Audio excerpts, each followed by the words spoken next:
We're alive. Yeah. Hey, everyone. Hi.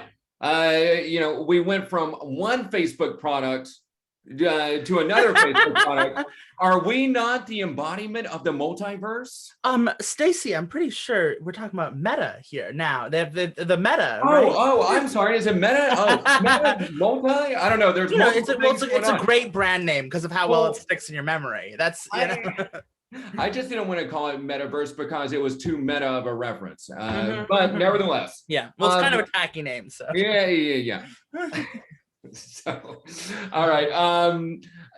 Well, we'll get to that here in a second. I was going to say why I got the confusion, but I think you know why I have the confusion in terms of multiverse. But yes, dear viewer, super excited for everything today. So for the uninitiated out there, Jay is the editorial director of Possum Creek Games, and creative director and head publisher at Possum Creek Games. Oh my goodness, I have so many titles. I know, so many titles. We wear a lot of different roles. Exactly. So Jay is a queer disabled game designer born and raised in the Hudson Valley, who grew up digging for newts in the riverbed, attempting and mostly failing to summon ghosts with friends, which I want to hear more about here in a moment, and taking long rooftop naps. Jay's first game was published in 2019. It's called Sleepaway. It's a horror RPG about a group of queer summer camp counselors keeping their kids safe from a strange and uncertain world. In 2020, Jay launched Wanderhome, a pastoral, right here, a pastoral fantasy RPG about traveling animal folk and the world they encounter. In 2022, well, last week really, Jay launched Yabiza's Bed and Breakfast. Yazeba's, my dear. Yazeba. Mm-hmm. You know what? That's not going to surprise a lot of people at Indiegogo that I can't get a name right. So, look, to be fair, apparently I learned after I made up the name, like it's very like Baba Yaga from like Russian folklore. It's kind of going for that kind of Russian sound. Apparently it is an actual name that a few old ladies in Russia have, which I thought was really charming. That it is in fact an obscure Russian name. Well, that doesn't surprise me that it's charming at all. Everything about your writing, and I'm going for it. Yeah, everything about your writing, Jay, I honestly and earnestly really do love. Like this is going to sound very pretentious, but like your writing style you present the games in Wanderhome as like this parsimonious prose that's immensely imaginative and idyllic and inclusive, immersive. It's super fun.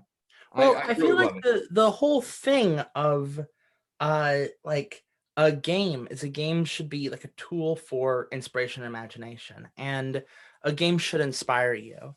And I feel like a lot of the games that are kind of, in popular consciousness right now, the kind of the biggest games right now, like Elden Ring, for example, which is all the thing any of my video game friends want to talk about, is, a lot of games like that are where they have this kind of like this undercurrent of like strong feeling that binds kind of everything together. And I try to write it in that style.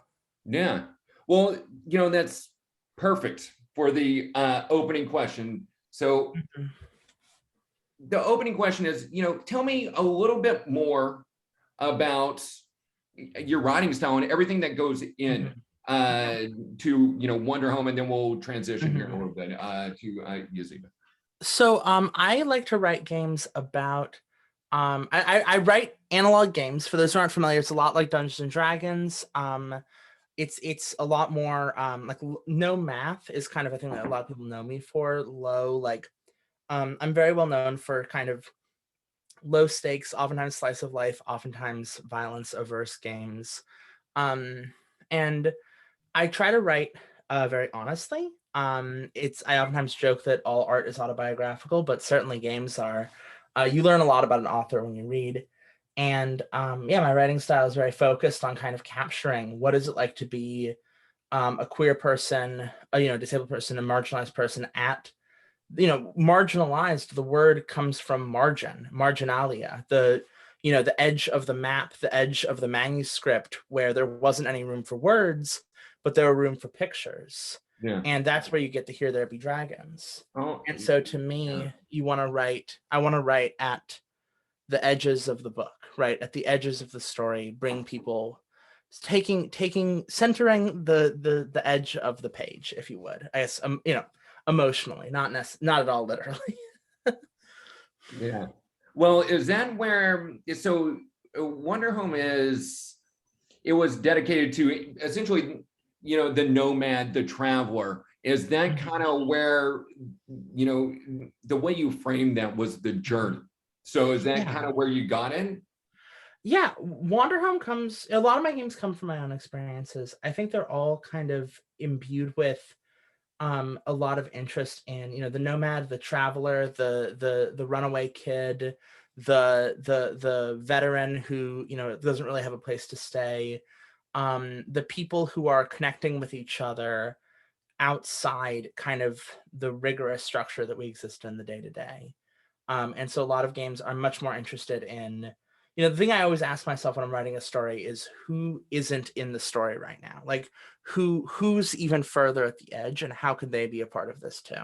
Yeah. And, that right there is something that I want to touch on too, is that like, most games are written and, gamify. Like gamify is, depending upon how you use that term, everyone's trying to gamify everything.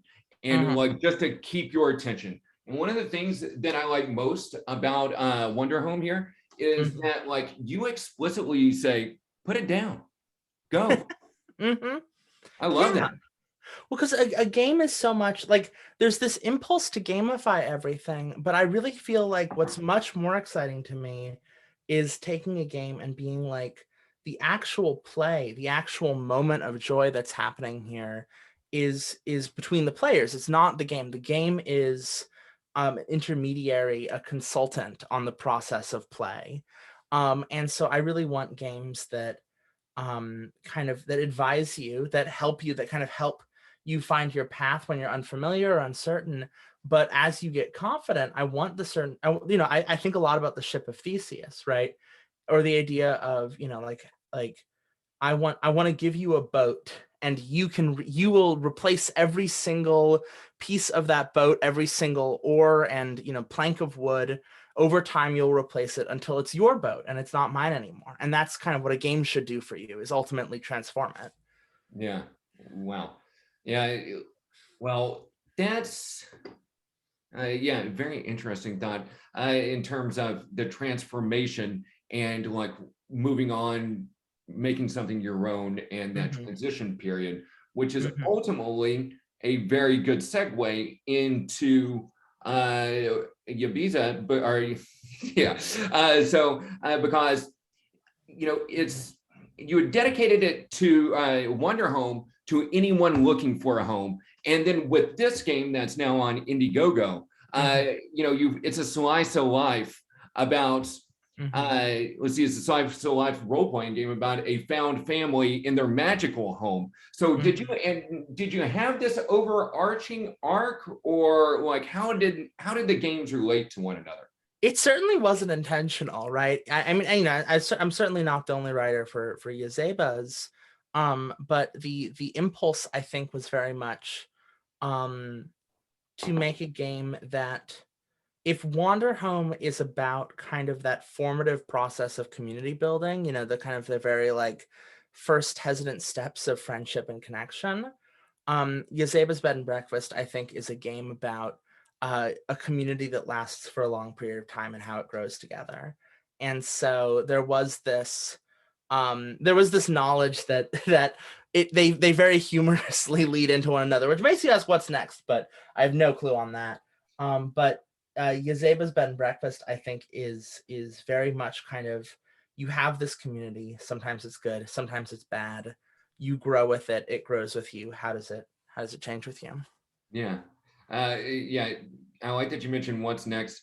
Just so you know, was not going to ask that. I feel like there's always so much pressure. What's next? What's next? People always ask me that, and I'm like, I'm in the middle of an Indiegogo. I'm a little busy. Yeah. Did you not see this page we have going on? This is what's next. It's going to take like a year to finish. That's how these projects work. This is the next year of my life. It's been the past 2 years. It's going to be the next one too. Buckle up. Well, that's kind of what I was thinking too. So I was like, well, there's this overarching, there could be this like straight through line in terms of the transition and looking through. But then if the gameplay is reserved in in a magical home, what effect did Shelter in Place have on the book's development? Yeah, we started Yazeba's Bed and Breakfast in November 2019. So before the pandemic, we started writing it. And we've worked on it all throughout the pandemic. And yeah, it's I both of my games, both of my big games, but I think especially Yazeba's is very shaped by the way in which like the loneliness of the pandemic and the desire for like human connection, and the way in which even if you're living with other people, you're denied a larger community, and you're kind of forced to the internet. And I feel like kind of one of the magical possibilities of games is its ability to show like the worlds you desire, right? Kind of escapism, I suppose, or even just like recapturing some spark there. And an important spark of that is absolutely let's make a place where there is a community. Let's make a place that is connected to the outside world. Let's make a place that is grounded in people. That we are denied because we are stuck on the internet effectively. Is that where not every day is 9:15? Is that where that comes from? Yeah, every day is September 15th. That is a little creative choice. I think was actually before the pandemic. It was one of the very first things that was written about the game. It was every day September 15th. It is the main character Gertrude's birthday. It is also Yazeba's favorite day of the year. And it's come to mean a lot of things. In part, it's almost this like little joke that the game gets to play, but I think it more importantly serves to, like, right now we live in a time where the calendar is very messed up, right? We live in a world where time feels so topsy-turvy, and it's fun to do a game that's like, hey, time is topsy-turvy here too, but in a way that's reassuring, right? If every day is September 15th and yet the seasons pass, growing older kind of becomes a much more, everything, what does it mean to grow old? How does this change in this context? So yeah, absolutely. And so I normally have like paths that I take everyone down. I could just rip this up. We got a lot of stuff. But like to focus our conversation. So tell us a little bit more about the game and the game itself, and then tell us a little bit of. There are 7 players, and I already know which one's my favorite. There's something about Parrish that just really. I knew it before you even said it. I knew it. I literally in my head I was like, Parrish, and I was yes, absolutely. Well, there's just something about you want to see a frog with a bucket hat on. You want to see a frog go fishing and then take the fish back to the kitchen and cook it. Like, it's a simple thing. The way Yazeba's works structurally is it is a tabletop role-playing game for the unfamiliar again, like Dungeons and Dragons, it's this book. It offers these cast of characters, both residents who are kind of the more permanent characters, such as Parrish is one of them. There's 6 others, and there's also a huge assortment of guests who are kind of more in and out on doing their own things, coming in and out of the book. But you pick the characters, you pick a chapter, which is about like an hour-long little adventure that you tell amongst yourselves. Yeah. And then afterwards, the chapter kind of tells you which stickers to unlock, which little changes to make, and you edit the character sheets, you put the stickers in the book, and then you put it away. When you play it again, the stickers are still there. It changes the book over time. It unlocks more. You start with only the first third of the book unlocked, then just there's all this stuff that you get to dig through as you go on. Yeah. Well, speaking of the gameplay here, and we'll come back to this here in a second. You know, you talk about community a lot, and I know you have some extremely ardent fans out there. And I was wondering, whenever I was looking at this, I because you know how like fans can get, and I was just thinking about like your community. You know, if each chapter is up to 2 hours long, there's 48 chapters. Well, that's 96. 9 and plus 1 plus 5, 96 there too. I was just numbers. There's a lot of fun little numbers, and we've hidden a lot of secrets in the book. There's some chapters that are tucked away in the book in ways I can't tell you. There's some characters who you can only find if you dig around in the right spots. We've got a lot of plans for hiding little secrets and hiding little. It appears at first, right, like all good children's books, right, it hints at a bigger world, right? Yeah. So yeah, well, I love. I don't want to be spoiler Stacy over here, so I'm not going to press. Oh, don't worry. The team's yelled at me enough for spoiling things. Man, well, so you know, we were talking about characters over here. There are 50 additional quirky guests that come in and out of the book. You know, life is full of support roles, and those are definitely support characters here. Can you tell us anything about them, or is that part of? I'll tell you some of my favorites. So basically, the way the guests work is that a resident is a character with a lot of kind of three-dimensional, like they've got a lot of chapters that are about them specifically. They have some game mechanics just for them. They have a journey that's kind of really multifaceted. They're going through over time. Guests are a little bit more on their own. They're kind of growing on their own terms. You know, they've got like one, maybe, you know, like there's a dryad basketball player who's trying to go to college, and it's just like kind of practicing basketball to get to go to college.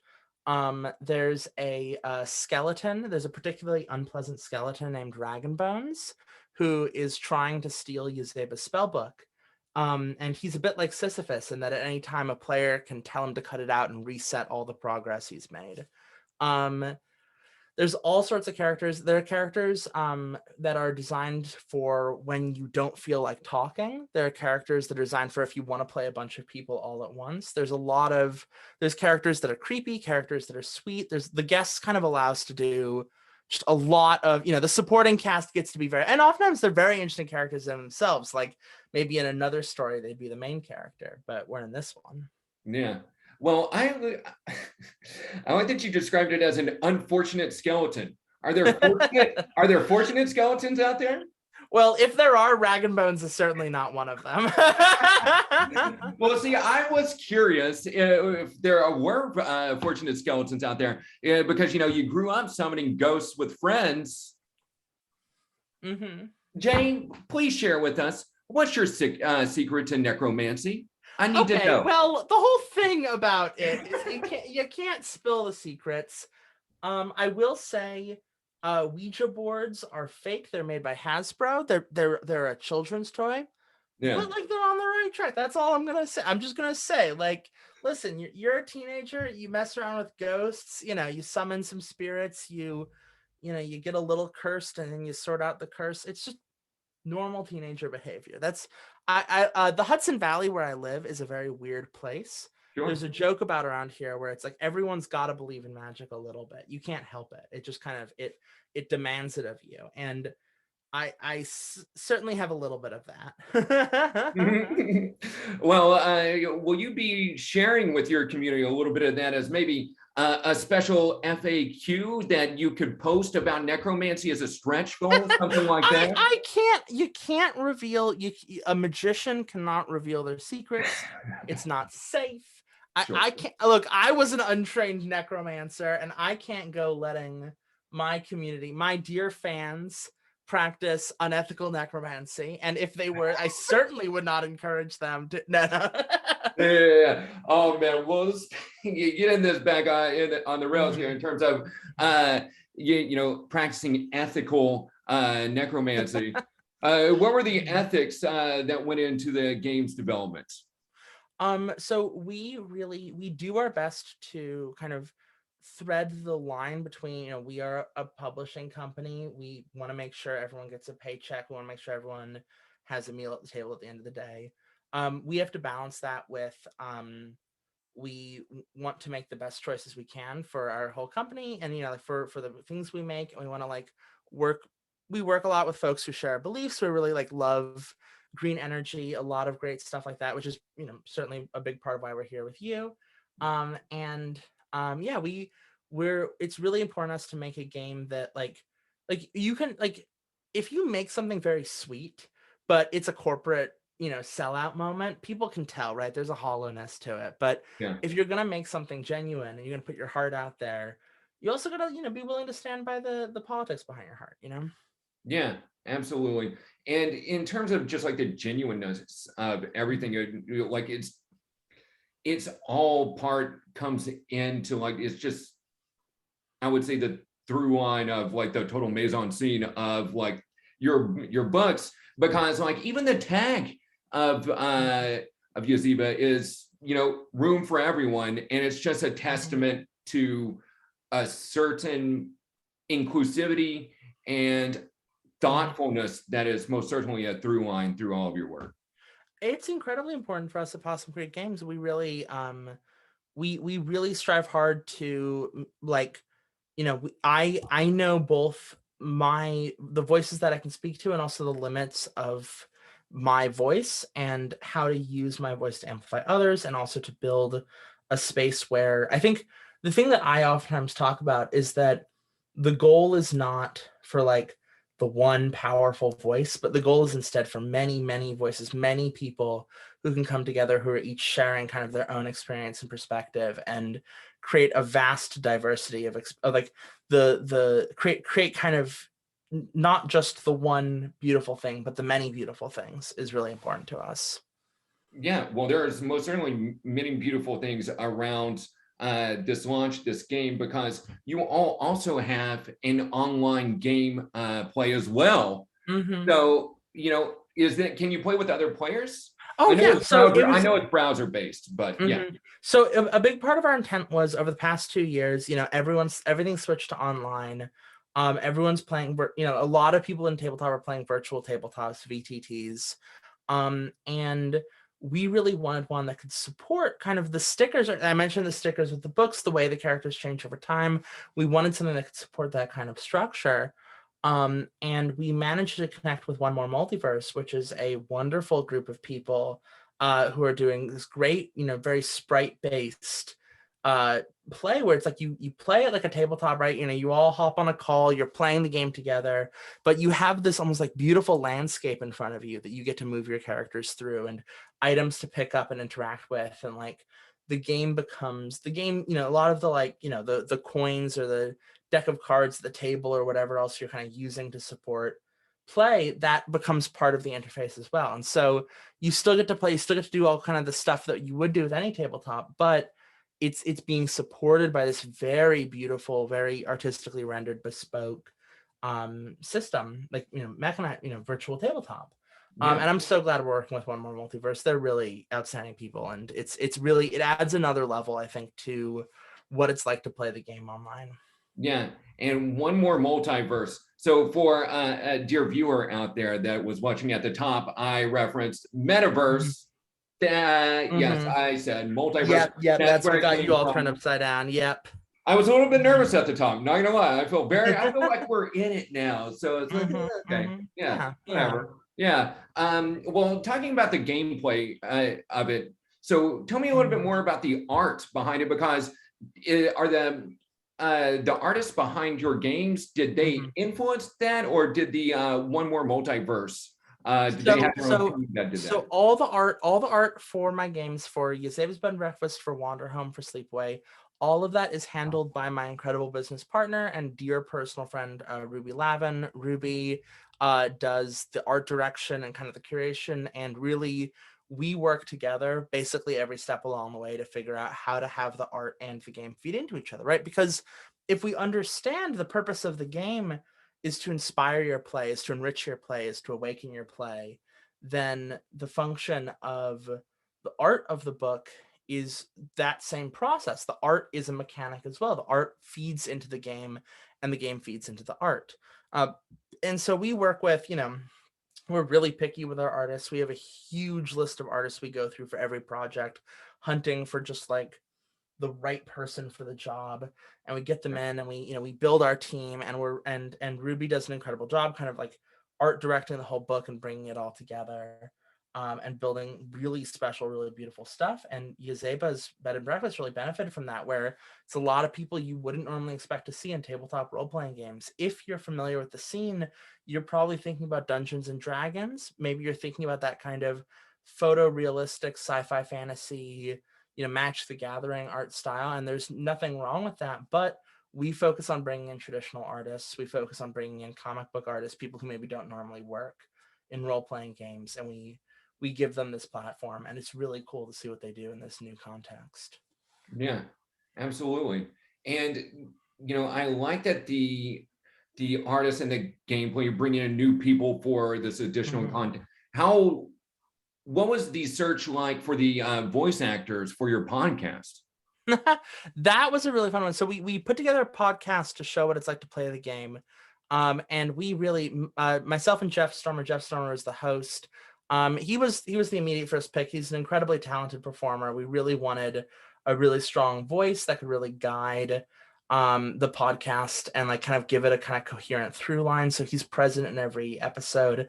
There's 4 episodes. We've got Brennan Lee Mulligan. We've got Matt Mercer. We have Danny Cage and Spencer Sunboy. We have all these great people. We basically we did a list of kind of all these talented folks from all these different parts of the role-playing game scene. We wanted like first-time players who are maybe you only know Spencer Sunboy from like TikTok. We wanted we wanted live streamers like Vana. We wanted game designers like Caro Assertion and Verdice Valetti.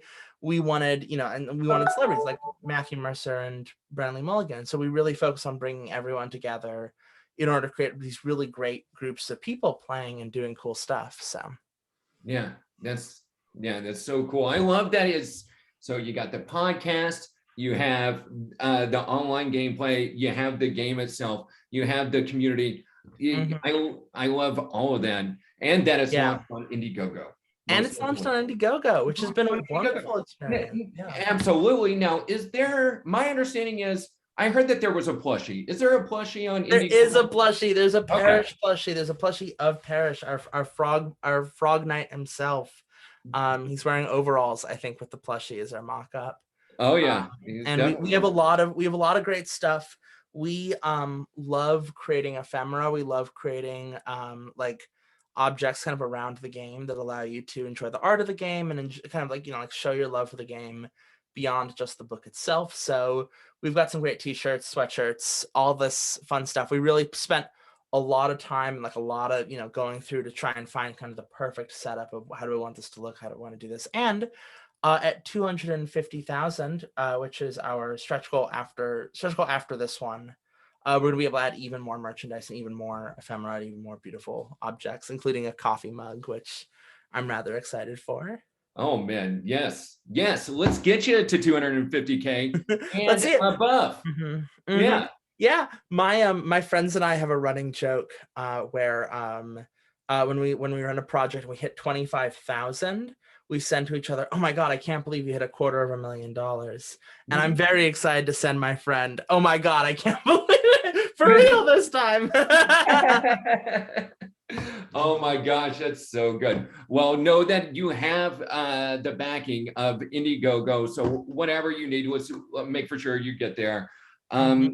Jay, is there anything, I feel like we've had earlier at the top of this, we were talking about, a journey and, finding home and things of that nature. I feel as if we're almost there. Is there anything on this path that we haven't shared?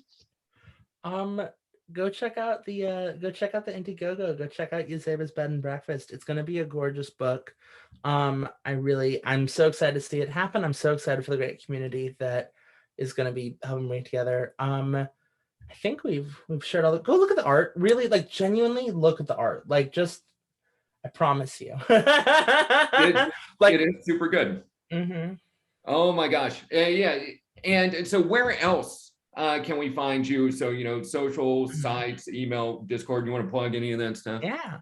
You can find me on Twitter at jdragsky. I'm the most notable J Dragon in the world, although perhaps not necessarily the most interesting. And you can find my company, you find Possum Creek Games at Possum_Creek on Twitter or TikTok, Possum Creek Games on Indiegogo and Facebook, and PossumCreekGames.com on the World Wide Web. Ooh, excellent. Excellent. On my end, I want to say thank you to Nolan, Sham for their assistance with Possum Creek as well. We have Classy, who's also kind of our producer here. Thank you, Classy. A lot Thank of you, behind, Classy.